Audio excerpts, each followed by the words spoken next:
Dongeng Kancil dengan Babi yang Sombong. Ada seekor babi yang gemuk badannya. Kakinya kuat, mempunyai taring yang tajam dan panjang.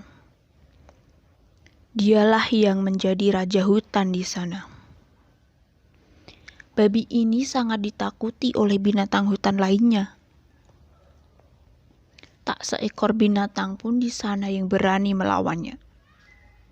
Anjing hutan, gajah, kera tidak berani menantangnya. Bahkan singa pun tak sanggup mengalahkannya.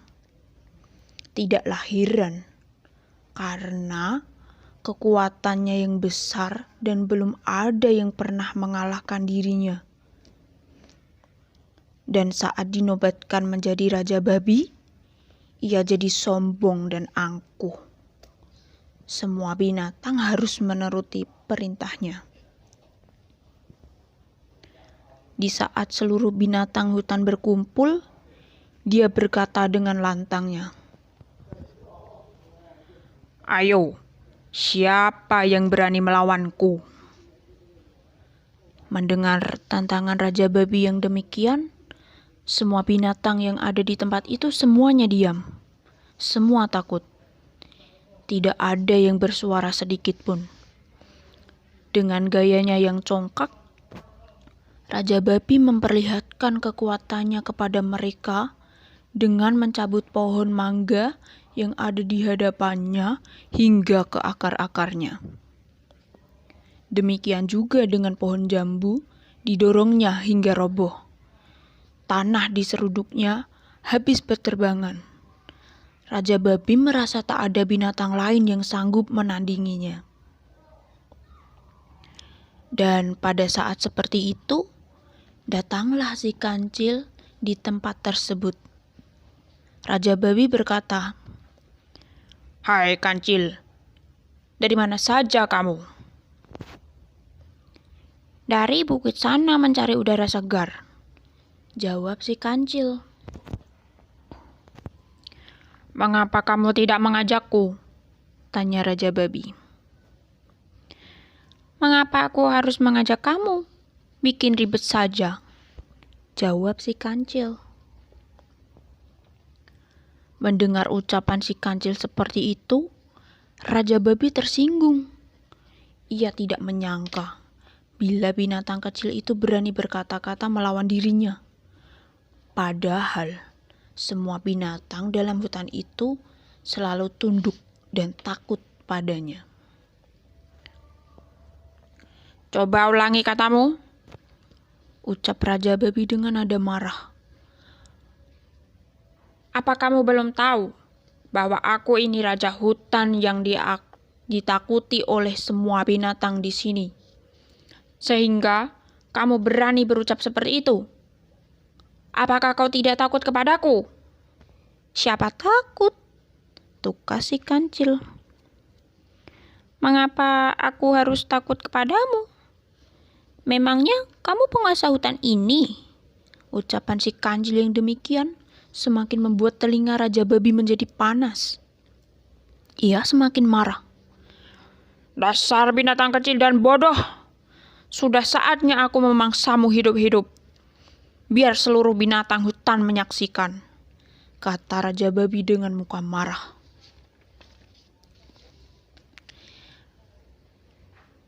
"Baiklah, bila kamu menginginkan dagingku ini. Tapi syaratnya kamu harus bisa mengalahkanku dalam pertandingan yang akan kita lakukan besok pagi di sini," kata si kancil menantang.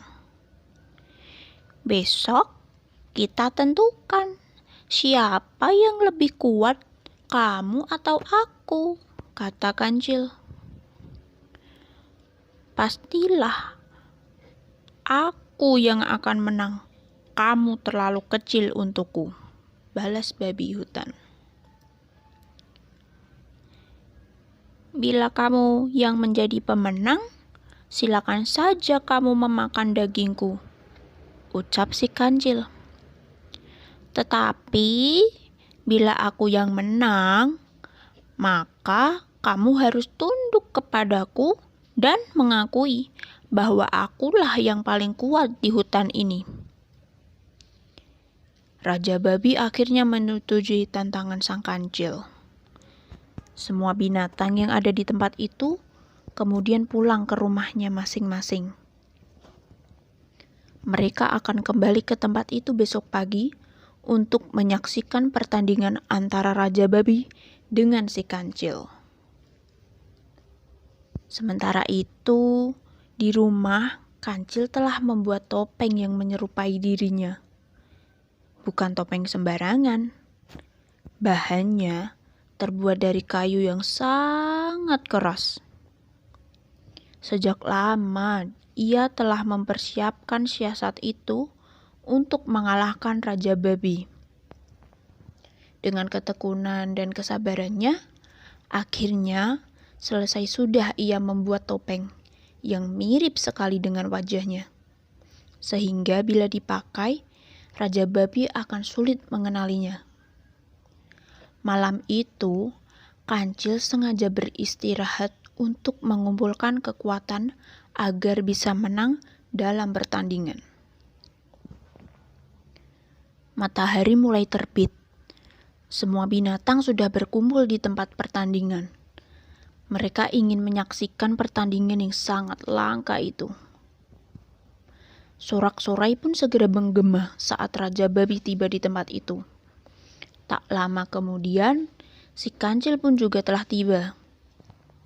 Sekali lagi, sorak-sorai dan tepuk tangan dari para penonton membuat suasana kian semarak. "Hidup Raja Babi! Hidup si kancil!" teriak penonton mengeluh-elukan keduanya. Kemudian terdengar suara peluit Pak Serigala sebagai tanda dimulainya pertandingan.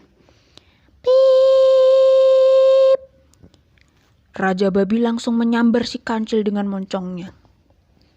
Si kancil tidak menghindar dan dia dengan tenang menyambut sambaran Raja Babi. Kancil hanya terlempar ke belakang terkena serudukan si Raja Babi. Tapi ia bangkit lagi menantang si Raja Babi. Sementara si Raja Babi merasa kesakitan pada moncongnya. Tak disangka, kepala kancil ternyata sangat keras. Karena penasaran, kembali Raja Babi menyeruduk lagi. Bruk! Kancil terlempar lagi, namun segera berdiri dan menantangnya lagi. Lama-kelamaan, moncong Raja Babi berdarah di sana-sini. Sementara si kancil tetap tegar dan bangkit lagi. Raja Babi akhirnya tidak sanggup lagi meneruskan pertandingan. Sehingga si kancil dinobatkan sebagai pemenang. Dan Raja Babi harus mengakui, ternyata hewan yang lebih kecil tidak selalu lemah.